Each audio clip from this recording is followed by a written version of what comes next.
Inter pass అయిన students కి practical learning and industrial exposure తో 100% ప్లేస్మెంట్ ఇస్తుంది ఐ క్రియేట్ డిగ్రీ కాలేజ్.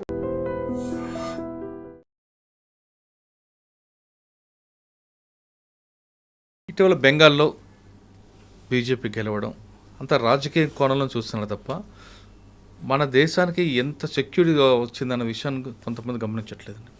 అక్కడ చికెన్ నెక్ ఆ పాయింట్ని కాపాడడంలో గత ప్రభుత్వం విఫలమైంది. ఇప్పుడు బీజేపీ ప్రభుత్వం వచ్చింది కాబట్టి ఖచ్చితంగా దాని మీద ఎక్కువ ఫోకస్ ఉంది. ఎందుకంటే అది దాని మీద మన గ్రిప్ కోల్పోతే చైనా నుంచి కానీ భూటాన్ నుంచి కానీ వేరే వేరే కంట్రీస్ అంతా లోపలికి వస్తారు. అది పాకిస్తాన్ కూడా మరో కారిడార్ అవుతుంది అన్నది చాలామంది అంటుంటారు. అది వాస్తవం కాదు. అసలు ఆ చికెన్ నెక్ ఏంటి సార్? అసలు ఆ సిలిగురి నేను బెంగాలే కదా సార్, అస్సాం కూడా మాట్లాడతాను. అస్సాం అండ్ బెంగాల్లో ఉన్న ప్రభుత్వం రావడము దీన్ని పొలిటికల్ యాంగిల్గా చూడకూడదు సార్. దీన్ని ఒక స్ట్రాటజిక్ యాంగిల్లో చూడాలి. నేషనల్ సెక్యూరిటీకి అయితే 100% నేషనల్ ఇంట్రెస్ట్ అంటారు సార్. నేషనల్ ఇంట్రెస్ట్ యాంగిల్లో చూడాలి.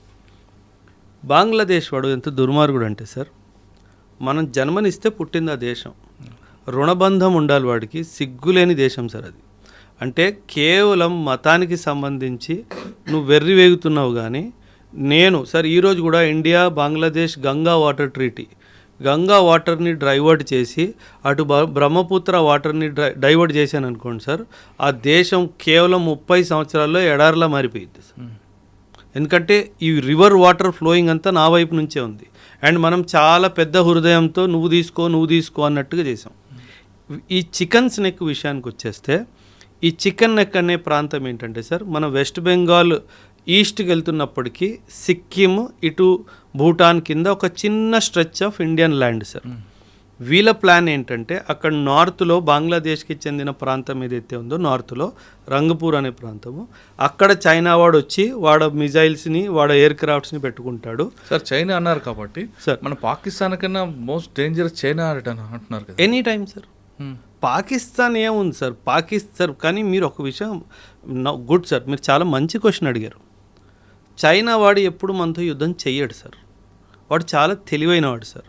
వాడు యుద్ధాని కోసం మన మీద పాకిస్తాన్ని వాడుకుంటాడు సార్. వాడు పాకిస్తాన్ని వాడుకుంటున్నాడు అన్న విషయము ఆ పిచ్చోడు పాకిస్తాన్ కూడా అర్థం కాదు సార్. అంటే వాడు భుజం మీద తుపాకీ పెట్టి మనతో ఫైరింగ్ ఆ తుపాకీ కూడా వీడిదే సార్. అండ్ వీడి తుపాకీయే వాడికి అమ్మిన తుపాకీ సార్. అంటే పాకిస్తాన్ వాడిని వాడుకుంటున్నాడు అన్న క్లారిటీ కూడా వాడికి లేదు సార్. సార్ సింపుల్ సార్, ఈ యుద్ధాల వల్ల పాకిస్తాన్కి వచ్చింది ఏంటి? శూన్యం. అంతే, శూన్యం కదా. పాకిస్తాన్ వాడు అన్నెసెసర్లీ చైనా వాడు వాళ్ళ యుద్ధం కోసము, అమెరికా వాడు వాళ్ళ యుద్ధం కోసం నన్ను వాడుకుంటున్నారు. ఒరే నేను డెవలప్మెంట్ మీద, ఎకనామిక్ డెవలప్మెంట్ మీద, హ్యూమన్ డెవలప్మెంట్ మీద కాన్సన్ట్రేట్ చేయాలి అన్న ఇంత జ్ఞానం కూడా లేని దేశం సార్ అది. సో చికెన్స్ నెక్కి వెనక్కి వచ్చేస్తే చైనా వాడు ఉద్దేశం ఏంటంటే సార్, అక్కడ నార్త్ నుంచి అటాక్ చేసి ఒక వ్యాలీ ఉంది సార్, దాన్ని డోక్లాం వ్యాలీ అంటారు. ఇటువైపు సిక్కిము, ఇటువైపు భూటాన్, మధ్యలో వ్యాలీ సార్. ఇక్కడ కింద మన చికెన్స్ నెక్ ఉంది సార్. పైనుంచి అటాక్ చేసి బంగ్లాదేశ్ నుంచి కింద నుంచి అటాక్ చేస్తే ఇండియా నార్త్ ఈస్ట్ అంతా కట్ ఆఫ్ అయిపోతుంది సార్. ఇది వాళ్ళ ఉద్దేశం. అండ్ వెస్ట్ బెంగాల్లో ఇంతకుముందు ఉన్న ప్రభుత్వము ఈ విషయాన్ని గమనించకుండా, ఎటువంటి చర్యలు తీసుకుండా నోరు మూసుకొని కూర్చొని ఉంటే ఎలా సార్? సార్ ఎంతమంది లక్షల మంది ఇల్లీగల్ మైగ్రెంట్స్ బంగ్లాదేశ్ నుంచి వస్తున్నా వాళ్ళ మీద ఎటువంటి చర్యలు తీసుకోకపోతే మన దేశం ఏమైపోవాలి సార్? మీకు గుర్తుంటే కనుక 2019లో 5 ఎన్ఆర్సీ జరిగింది అస్సాంలో సార్. అస్సాంలో ఎన్ఆర్సీ జరిగినప్పుడు అసలు 19 లక్షల మంది ఇల్లీగల్గా మన దేశంలో ఉన్నారు అన్న విషయం మనం గుర్తించినప్పుడు వాళ్ళని తిరిగి పంపించడం స్టార్ట్ చేయాలి కదా సార్. అసలు ఎటువంటి యాక్షన్ లేదు సార్. అంటే మీరు పాలిటిక్స్ కోసము, ఓటు బ్యాంక్ పాలిటిక్స్ కోసము దేశాన్నే మీరు తోసేస్తున్నారు కదా సార్.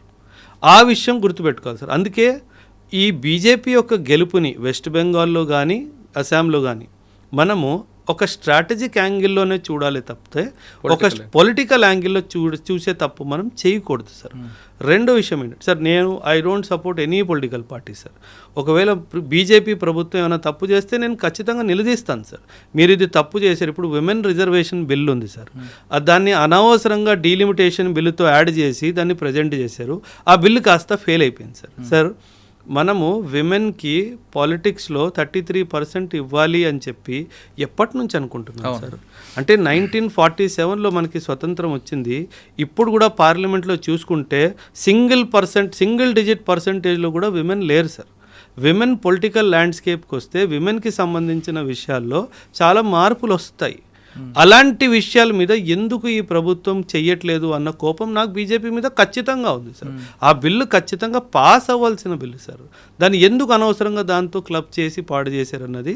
సో అందుకే నేను చెప్తున్నాను సార్, ఏ ప్రభుత్వాన్ని నేను సపోర్ట్ చేయను సార్. ఎవరు బాగా పని చేస్తారో వాళ్ళని సపోర్ట్ చేస్తాం సార్, సింపుల్గా sir.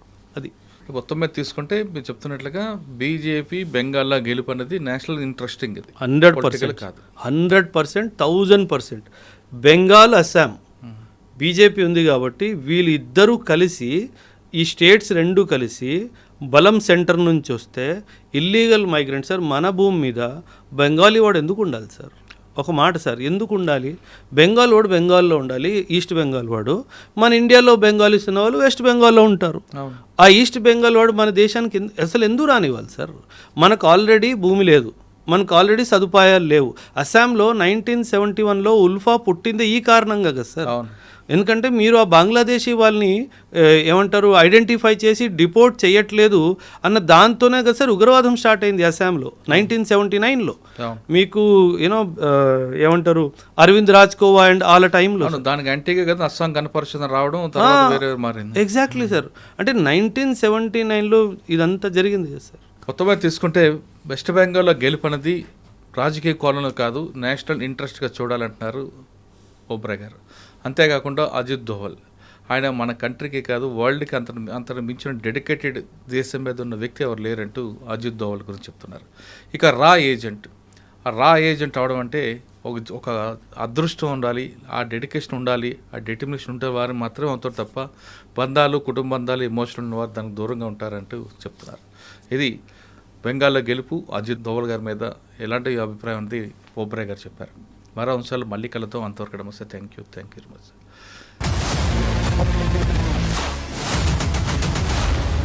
iDreams, this police diaries is something very, very valuable towards that.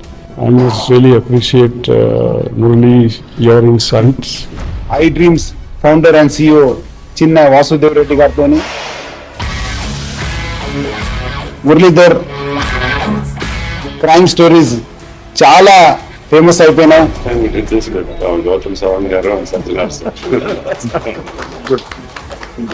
Well done. I congratulate him for doing so well, and I congratulate him his boss also. So well.